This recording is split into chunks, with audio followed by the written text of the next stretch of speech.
자, 이번에는 우리가 이제 HR 애널리틱스, 퇴직과 성과 분석에 대해서 살펴보도록 하겠습니다. 자, 앞서 말씀드렸듯이 이제 회사에서의 가장 핵심적인 그 HR 분야에서의 이제 관심은 과연 어떤 직원들이 성과를 보이는가, 그리고 어떤 직원들이 퇴직과 같은 어떤 부정적인 결과를 보이는가, 뭐 그런 것이죠. 자, 그래서 우리는 핵심적으로 회귀 분석이라고 하는 분석 방법들을 HR 어널리틱스에서 쓸 수밖에 없습니다. 즉 원인이 되는 변수들, 뭐 기본적으로 이제 직원들의 뭐 인과학적 특성이 될 수 있겠죠. 뭐 나이가 어떻고 연령이 무엇이고 그다음에 출신 학교가 어떻고 전공이 뭐고 부터 이제 입사한 이후에 활동들, 어느 부서에서 얼마나 활동했고 어떤 성과를 내왔는지 등등. 자, 이런 것들이 이제 성과가 좋았는지 나빴는지, 혹은 지금 퇴직한 사람들 데이터도 있다면 계속 근무하고 있고 퇴직한 사람들도 있겠죠. 들어온 지 뭐 5년 지났는데 그것에 대해서 회귀 분석을 한번 해봄으로써 어떤 요인들이 회사의 결과에 중요한 요인인지를 파악할 수 있을 겁니다. 자, 이렇게 이제 원인이 되는 변수와 결과가 되는 변수. 자, 이런 것들 이제 우리는 독립 변수와 종속 변수라고 이제 얘기를 하죠.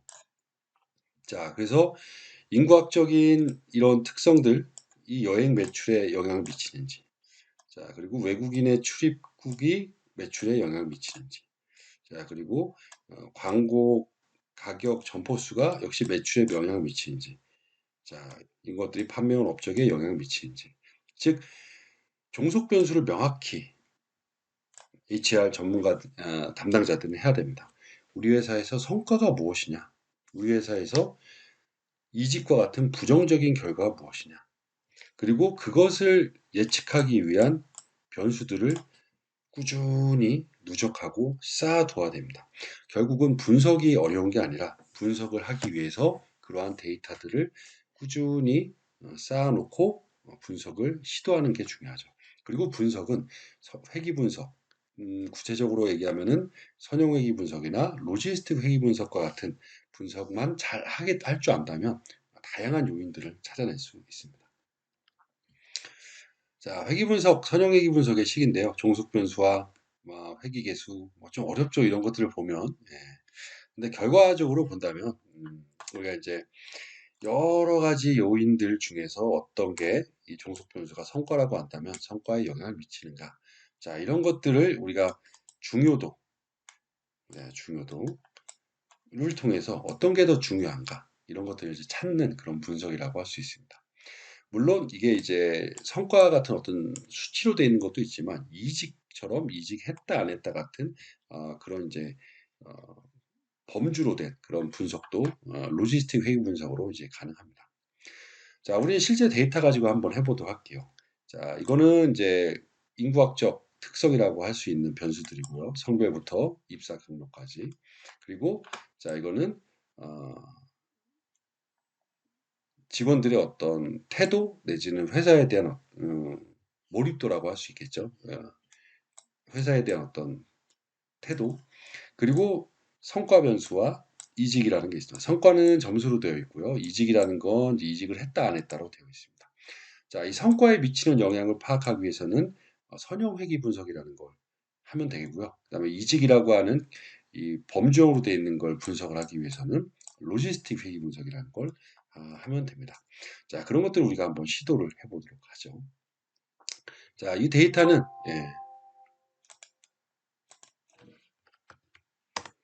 자, 이 데이터는 우리가 자, 여기 그 직무 분석이라고 하는 데이터로 되어 있습니다. 자, 이 데이터를 역시 데이터인에다가 올립니다. 자, 분석해서 자, 여기다가 이제 HR 어널리틱스라고 해볼까요? 예. 그 다음에 파일을 자, HR 자, 데이터 직무 분석. 직무 분석이 아닌데요. 예. 이거는 예. HR 어널리틱스군요. 죄송합니다. HR 요거를 이제 열고 자, 속성 파일은 지금 없습니다. 그냥 등록을 하고요. 네. 이 속성 파일이 없을 때는 요 취소를 누르면 데이터만 올라갑니다.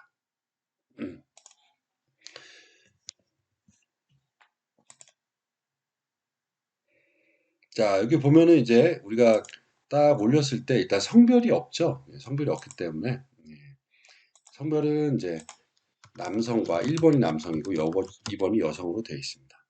자, 저도 외우지 않기 때문에 이것도 좀 봐야겠네요. 연령대는 30대 이하와 40대 이상으로 되어 있네요. 그래서 연령대도 보기용으로 만들고 30대 이하, 40대 이상.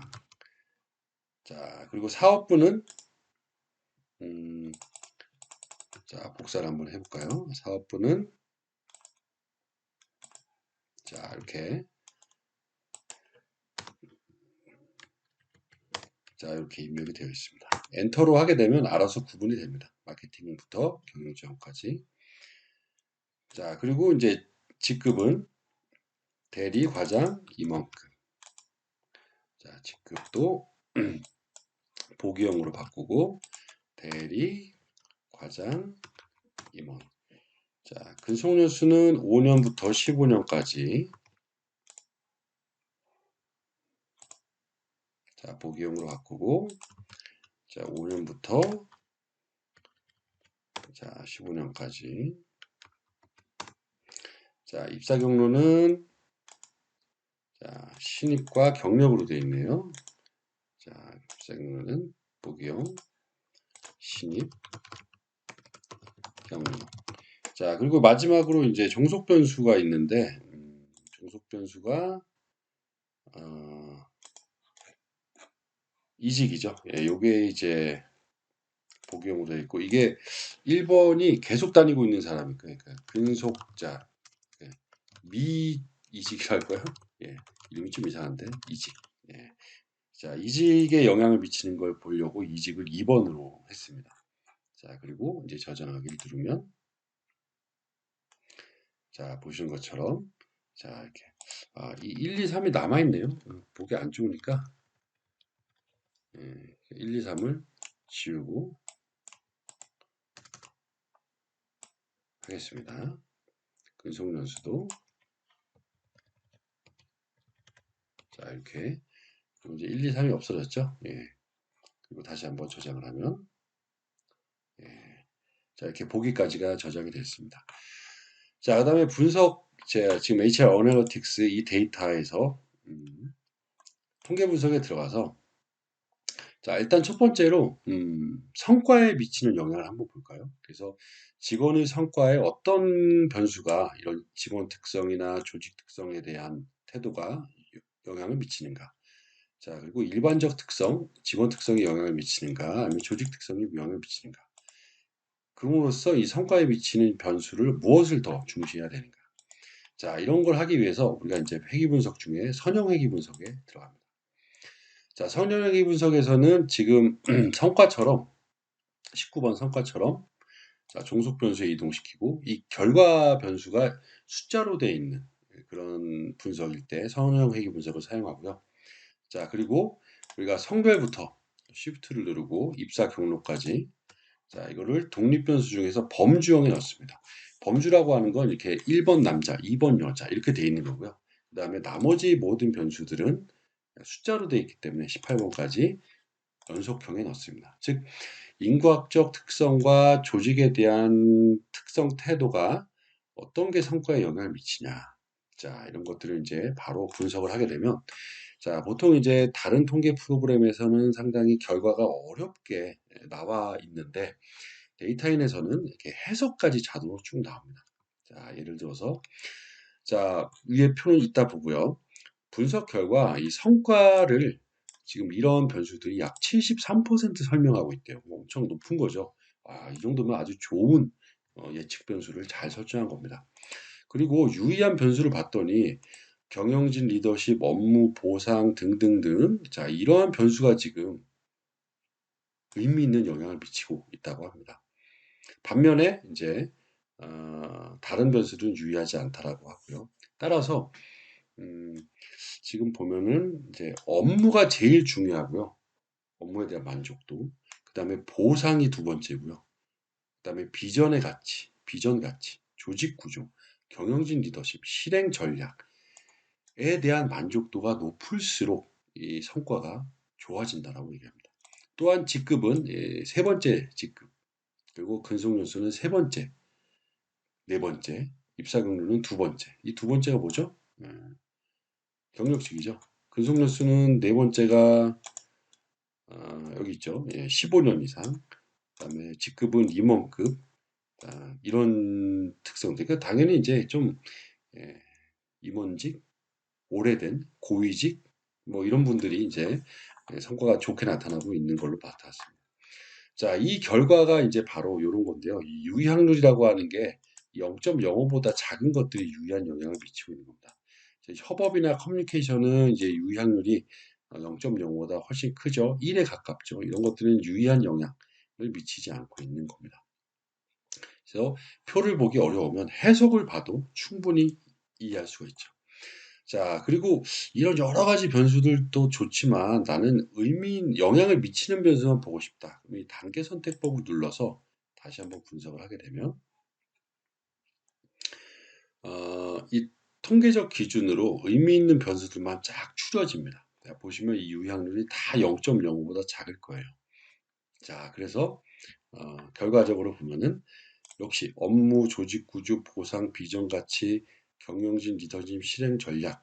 자, 이런 것들이 중요하다라고 하는 거죠. 즉, 성과를 높이려면 업무에 대한 만족도, 그다음에 조직 구조에 대한 어떤 만족, 그리고 보상에 대한 것, 그다음에 비전 가치를 보여주고 경영진의 리더십, 그리고 실행 전략 이런 것들이 다른 무엇보다 중요한 성과 향상 요인이라고 볼 수 있습니다. 따라서 어떻게 하겠어요? 똑같은 HR 예산이 있다. 혹은 내년에 어떤 데에 더 강조를 해야 되냐? 당연히 업무, 조직 구조, 보상과 같은 성과에 중요한 영향을 미치는 요인부터 우선순위를 둬서 분석을 해서 액션 플랜을 설정을 해야겠죠. 어떻게 하면 업무에 대한 만족도가 높아질까? 어떻게 하면 조직 구조에 대한 만족도가 높아질까? 이런 것들을 고민하고 이런 것들을 실행 전략으로 구체화시키는 게 바로 이제 HR 어널리틱스의 결과를 가지고 HR 분야에 적용시키는 숙제라고 할 수 있습니다. 거기에 대한 결과표는 다음과 같고. 자, 다음으로는 이직에 영향을 미치는 거 한번 볼까요? 자, 이항 로지스틱 분석에 들어갑니다. 왜냐면은 이제 그 이직을 했냐 안 했냐를 할 거기 때문에. 자, 여기서 이직이라고 하는 변수를 종속 변수 넣고요. 그 다음에 연령, 성별부터 입사 경로까지 범주형 자료죠. 예. 자, 보기가 있는 문항들은 독립 범주형에 넣고, 그 다음에 나머지 문항들은 조직 구조까지 다 연속형에 넣습니다. 자, 그리고 분석을 하면 역시 어떤 특성들을 가지고 있는 직원들이 이직을 했는가를 파악을 할 수 있습니다. 자, 보시면 뭐 여러 가지가 나와 있는데 일단 표를 보기 전에 밑에를 보시면 결국 이직에 영향을 미치는 건 성별, 그다음에 경영진 리더십, 업무, 보상, 평가, 비전 가치. 아까 성과랑도 비슷해요. 예, 보시면. 그래서 경영진의 리더십이 1 증가할수록 이직 확률이 0.05라고 0.5라는 건 1보다 낮은 건 이직을 안 한다는 얘기예요. 그럼 이직으로 해석하려면 어떻게 하냐? 저거는 이제 역수를 취하면 됩니다. 즉, 1 나누기 0.522 그럼 1.9가 되죠. 즉, 이 얘기는 이제 경영진 리더십이 높아질수록 낮아질수록 여기 증가할수록 그러니까 반대로 하면 낮아질수록 이직 확률이 약 2배 증가한다는 거예요. 업무는 증가할수록 이직 확률이 낮아지지만 역시 1 나누기 0.662 업무에 대한 만족도가 낮을수록은 이직 확률이 약 1.5배 증가한다라고 하는 겁니다. 자, 여기서 비전 가치가 0.157로 가장 낮아요. 이 얘기는 1 나누기 0.157은 1.9배. 즉 보면은 비전 가치가 안 보여지면 이직을 2배 가까이 할 확률이 높다라고 합니다. 그 다음에 경영진 리더십. 결과적으로 보면은 이제 일 보상 이런 것도 이제 중요하지만 회사의 경영진이 올바른 모습과 비전을 보여주는 그런 것들이 상당히 중요하다는 거죠. 그리고 이 예측 정도는 87.8%로 나타났대요. 자, 그 상세의 결과를 보면 자, 실제 이직을 안 한 사람 중에서 이직을 안 할 거라 예측한 게 95%고요. 이직을 한 사람 중에서 이직을 할 거라고 한 사람을 맞춘 게 50%입니다. 50%면 꽤 높은 확률이죠. 그렇기 때문에 이러한 것들을 얼마나 잘 맞췄냐가 결국 독립변수, 즉 영향 요인을 얼마나 잘 설정했냐라고 하는 그런 평가 결과로 볼 수 있습니다. 자, 그러면은 뭐 이렇게 또 볼 수 있지만 또 다양한 변수들을 또 볼 수 있죠. 예를 들어서 이직을 한 사람과 안 한 사람들의 어떤 세부적인 특징을 보고 싶어요. 예를 들어서 교차 분석이라는 걸 한번 해보면 자 여기서 이직을 했냐 안 했냐 자 그중에서 범주형 자료만 넣을 수 있는데 자 이렇게 넣고서 분석을 한번 해보면 자 보면 이제 성별에 따라서 이게 유의하게 나타났다는 건 차이가 있다는 거예요. 즉 남녀에 비해서 남녀별로 볼 때 이제 이직 확률이 남자가 더 많네요. 그런가요? 예, 이직이 그렇죠. 잠깐만. 이 결과를 좀 행으로 봐야 될 거네. 행. 자, 행 비율로 봐야지 좀 보기 편할 것 같습니다. 그래야 이렇게 보니까요. 자, 보면은 이제 이직을 집중으로 보면 예, 남자가 더 많고요. 그다음에 연령대로 보면 큰 차이는 크진 않네요. 이건 유의한 차이는 아닙니다. 연령대는 큰 의미는 없고 그다음에 사업부별로 보면 IT와 정부 사업부가 다른 사업부보다 이직률이 좀 높아요. 이건 아마 영업직이 많이 섞여 있기 때문에 그러지 않을까 생각이 됩니다. 직급별로 보면은 과장급에서 가장 이직이 높고요. 연수별로 보면 예, 빨간색으로 잘 쳐져 있죠. 예, 15년 미만, 10에서 15년 사이가 이직률이 높네요. 이게 몸값이 높아서 그런가요? 입사 경로를 보면 큰 차이는 없기는 하지만 의외로 신입들이 이직이 좀 많네요. 자, 이런 특성들을 쭉 이제 개별적으로 살펴볼 수도 있고, 아까와 같은 이 로지스틱 회계 분석을 통해서 우리가 이제 구체적으로 어떤 사람들이 더 이직을 많이 하는지, 어떤 특성을 가지고 있는 사람들이 이직을 많이 하는지, 그래서 이직 관리를 위한 중점 요인으로 역시 파악을 해야 되겠죠.